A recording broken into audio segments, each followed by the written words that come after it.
Hello friends and welcome back for another episode of Indie Impressions. My name is Nick and today we're going to be checking out something called Crest by developer Eat, Create, Sleep. This is a public prototype build of an upcoming god/strategy sim in which we will be able to designate various commandments that our followers will hopefully follow, and if they don't, well, it creates some emergent gameplay concepts. So we're going to go through the tutorial today and see how that goes, and then maybe even try a game depending on that. In fact, I could probably just finish the tutorial and then keep playing after that, and that'll probably work just fine as well. So we'll be thrown onto a randomized island with a randomized civilization, with randomized desires and needs, and try and balance that out however we see fit as a god. So why don't we jump right into things here. Let's keep in mind, by the way, this is, like I said, a public prototype. This is very early in development. A lot of the gameplay that we see here might not end up the way that things finish out in the long term. So, you know, just keep that in mind when we're going through.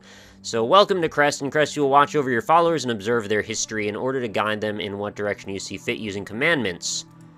You control the camera with WASD, and you can also hold the right mouse to drag in order to move the camera. With the mouse scroll, you can zoom in and out. Very good. This is our island. It is rather long, actually. The last one I saw was definitely more horizontally laid out, but that's cool. I don't think it really matters too much. I think the geography is largely secondary in this particular scenario. Your followers are autonomous, and you can see them being autonomous right now.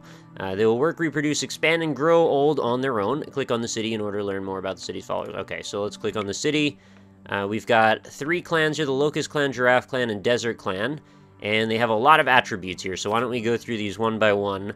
At the top, we have followers' characteristics. Characters are split up in pairs that are opposites of each other. A follower can only embody one characteristic in each pair. The higher the characteristic is, the more potent the effect. Also, for characters to read about it. So I'm getting sort of a Long Live the Queen sort of balancing act about the way that this is laid out already. So at the top left, you've got high progressive, quick to rewrite commandments and to changing characteristics, high willingness to move. Average chastity, focus on work, long lifespan, prefers to live in roomy cities, and high greed, provide food for themselves, take a large portion of the food stored. So I guess greed largely pertains to food more than money in this particular scenario. Then we've got the food supply, which is apparently full. They've got food to last for 6 days, and that's well written out. As you can see here, 6 days, 2 days, 4 days. You have a good idea of what's going to happen with each one of these. And then currently 23 years of age will die at 60. All right, so you can see the years old versus total life expectancy on each one of these clans. Let's click the next here. Underneath you have information about things such as how much food they have, how old they are. Further below, which, okay, so we're talking about this one, and then further below is these 3. We have information about things such as, reports on their happiness, performance in producing food and reproduction for their current day. Alright, so general happiness, you get a little output when we mouse over those. We're happy because of the village, there is much room for everyone. Perfect. We're sad because of the space. Oh, that just changed. Happy because of the new additions to the tribe. We're happy because of the new additions to the tribe. We're sad because of our village, there are so few people. Okay, so the Baobab clan that just got introduced here, perhaps very low on fertility, or maybe they need, to lower their chastity or something like that. Further below reports, okay, the bottom may also give updates on the situation. Okay, got all that down. Right now, your followers have very high chastity. Do they? Can we tell from this? No, I'll just believe them. It says average, actually. So this is probably changed, and this is going off of a model as if I was clicking through this very quickly. This means, amongst other things, that they will work a lot but not contribute to the next generation. This may be something you should do something about. Click on the commandments button to start building a commandment. Alright, so here's the crux of this whole premise. You get to set a commandment, sort of like how you would set a gambit if you've ever played Final Fantasy XII, where it's sort of like an if-then statement. So we've got to choose a conditional on one side. So if we have, for example, high chastity, and I'm going to pick high chastity, then we could adjust that to have average chastity. So, like, have less chastity and have kids, and then we'll expand the size of the tribe, and everybody will be happy, right? So followers who fulfill the condition will be the ones performing the action. Your condition will target followers with a specific characteristic. Your actions make them changing characters. Tribe building commandments increase fertility. Done. Well, I lowered chastity, which should thereby increase fertility, hopefully. Followers will act on the characteristics selected Friendly command will slowly begin to change toward... Oh, well, one of the clans, I think, has been extinguished, unfortunately. They stop following the command, they revert back to the corresponding characteristic in the pair. Tutorial is now over. Okay. Press escape. Okay, we'll just continue playing, because that works just fine. And we can kind of just keep working off of this premise of what we've got so far. So, unfortunately, it means we're going to have to kind of sit and look at this menu a lot. And this is probably the closest you're going to see me get to playing a strategy game on this series. I'm not very good at strategy games. I tend to avoid them for whatever reason. I consider myself a reasonably bright guy, but, like, I just don't do well with strategy games. If you have a unique premise, though, I'm willing to overlook whatever apprehensions that I might have. And I would also urge you guys to go ahead and check this one out, too. There's actually going to be a link for the free public prototype that I'm playing right now, and the developers also urge you to just go ahead and check it out, because they have an ongoing Indiegogo, at least at the time of this recording.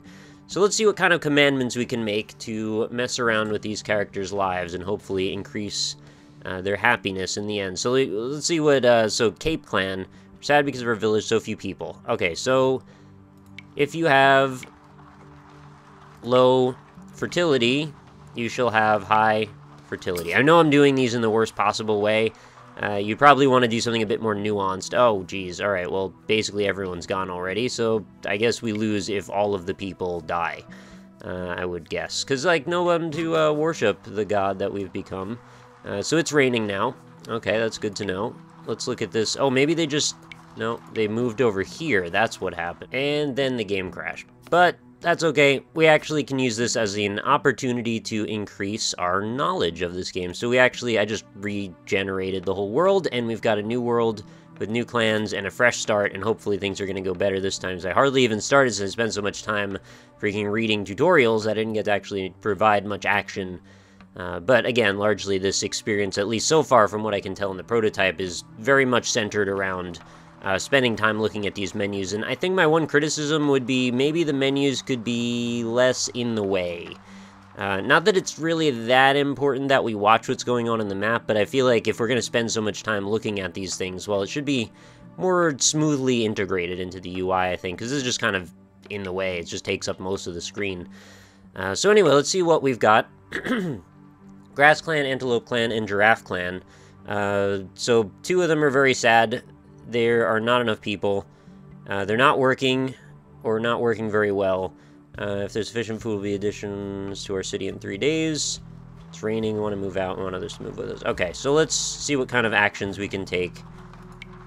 If we have low...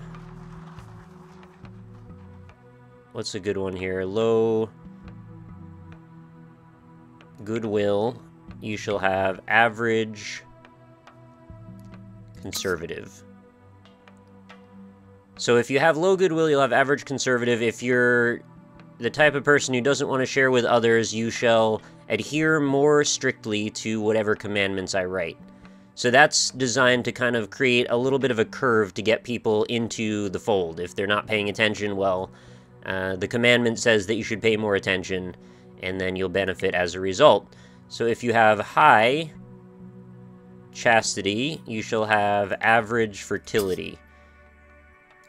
So if you're not of the proclivity of feeling the need to reproduce, your fertility will be raised, and that will sort of fix that situation, hopefully. So why aren't we working? That's a thing that we need to sort out. I think it's largely because people aren't very happy.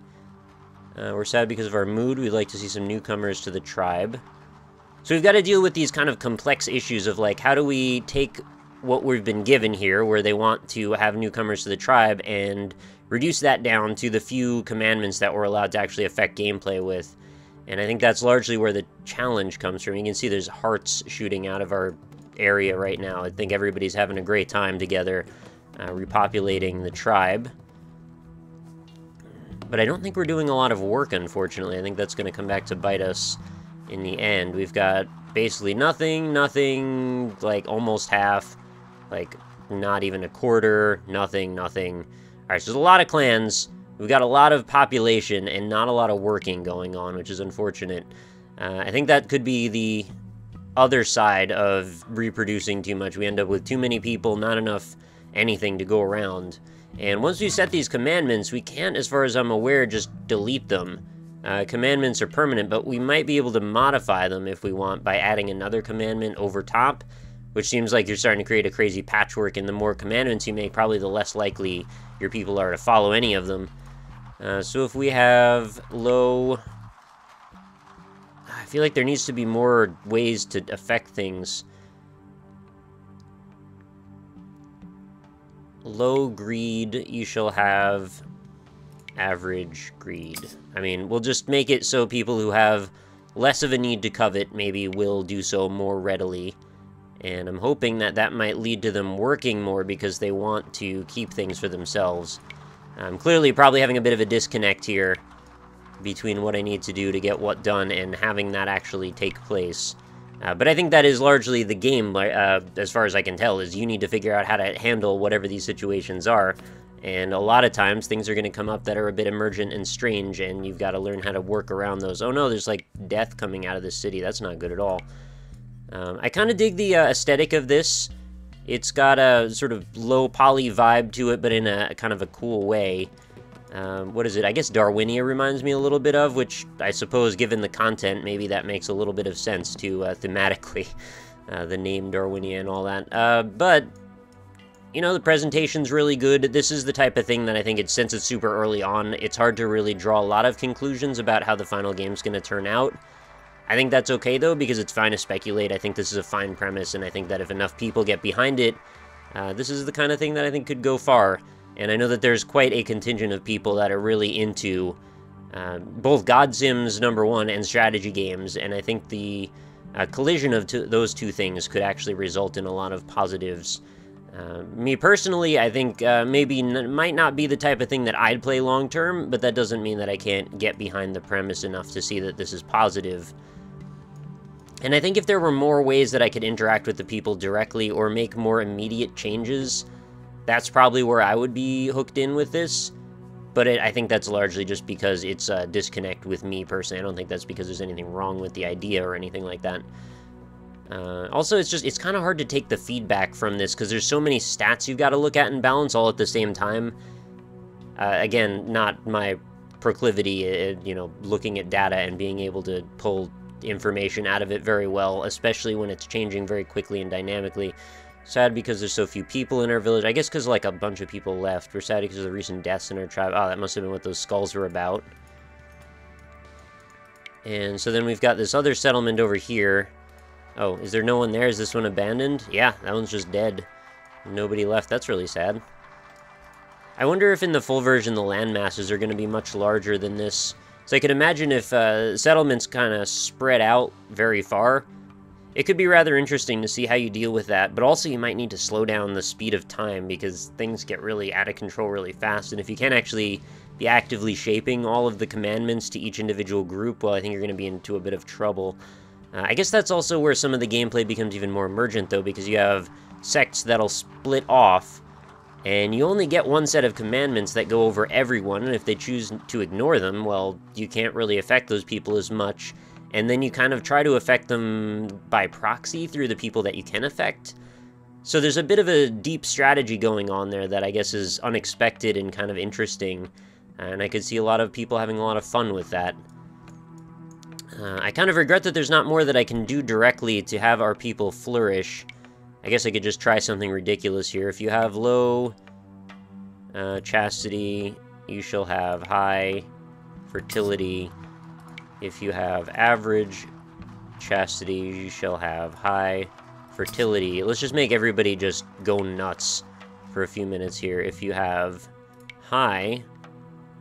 Wait, that doesn't work. Cancel. If you have low fertility, you shall have high fertility. It seems like it's too easy to make them things that are of the same grouping together. Like if you have low something, you shall have high that same thing. Kind of seems like that's doing a disservice to the strategy behind things. So I think everybody's just dying now. Yeah, everybody's miserable. Everybody's having a horrible time. All they want to do is it and not actually focus on lives. So they're actually just going to completely stop farming, it looks like. And that'll be a sad and fitting end to this horrible example of a strategy that I came up with. So that was 21 days through 1 year of Crest. What does this slider do? Oh, is this the time slider? Is this gonna... Oh, end of story. Yeah, everybody's dead. Fair enough. That's kind of how things go with me. I'm not very good at this. Okay, so go check out Crest. Link's going to be in the description. I hope you'll have a much better idea of how to deal with these problems than I did. But I'd love to hear your opinions on this concept. They do have a Greenlight, of course, and an Indiegogo, so if you want to check those out, there'll be links for those as well. And I urge you, if you enjoy this concept, consider, you know, backing them on their Indiegogo and liking their Steam Greenlight page. That might help them get, you know, more eyes on this project before the campaign ends. So let me know what you think. Like I said, leave a like on the video if you enjoyed it, and I will see you back for another one tomorrow. New episodes of Indie Impressions go up every single day, and this is why I don't cover strategy games, probably because I'm really bad. Anyway, I'll talk to you all later. Have a great night, everybody.